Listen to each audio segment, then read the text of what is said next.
कभी सोचा है कि दुनिया की जो सबसे ताकतवर अर्थव्यवस्थाएं हैं वो असल में कर्ज के बोझ तले दबी हुई हैं। सुनने में थोड़ा अजीब लगता है ना?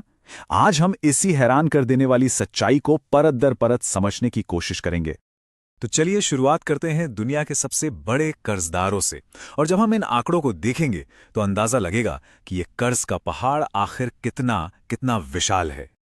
अब जरा इन आंकड़ों पर नजर डालिए, ये सच में चौंकाने वाले हैं।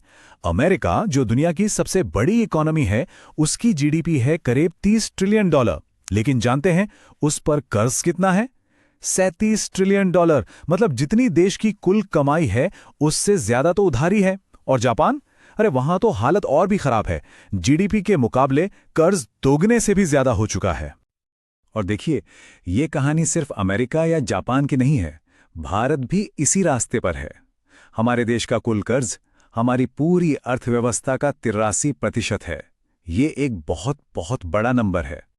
तो फिर एक बहुत ही सीधा और बड़ा सवाल दिमाग में आता है कि भाई, अगर दुनिया के सबसे अमीर और ताकतवर देश ही कर्ज में डूबे हैं, तो वो कौन है जिसके पास इतना पैसा है कि वो इन सबको उधार दे रहा है? इसका जवाब कोई एक देश या कोई एक बहुत अमीर इंसान नहीं है। असल में दुनिया का जो सबसे बड़ा साहूकार है ना, वो हमारी नजरों से ओझल है। एक बहुत बड़ा और ताकतवर बाजार। और इस महान साहूकार का नाम है बॉन्ड मार्केट। जी हां, यही वो जगह है जहां हर दिन खरबों डॉलर का लेन देन होता है और दुनिया भर के देशों की किस्मत का फैसला होता है। और अगर हम इसके साइज की बात करें तो वो हमारी कल्पना से भी परे है।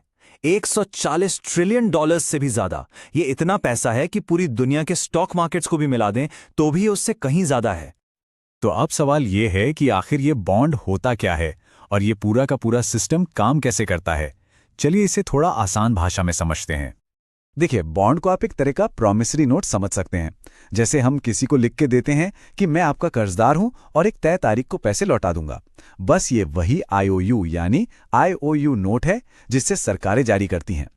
अब सोचिए, सरकार को सड़कें बनानी हैं, अस्पताल चलाने हैं, सरकारी कर्मचारियों को सैलरी देनी है, लेकिन टैक्स से जो पैसा आ रहा है वो कम पड़ रहा है। तो सरकार क्या करेगी?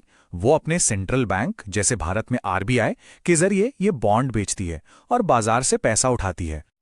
अब ये जो सरकारी उधारी है, ये मोटे तौर पर दो तरह की होती है। एक होते हैं टी बिल्स यानी ट्रेजरी बिल्स। ये छोटे समय के कर्ज होते हैं, 1 साल से भी कम के। इसमें सीधा सीधा ब्याज नहीं मिलता, बल्कि इन्हें डिस्काउंट पर बेचा जाता है। मतलब आप 98 रुपए में खरीदते हैं और मैच्योरिटी पर आपको पूरे 100 रुपए मिल जाते हैं। और दूसरे होते हैं जीसेक यानी गवर्नमेंट सिक्योरिटीज। ये लंबे समय के कर्ज हैं, 5 साल से लेकर 40 साल तक के, और इन पर आपको हर 6 महीने में ब्याज मिलता रहता है।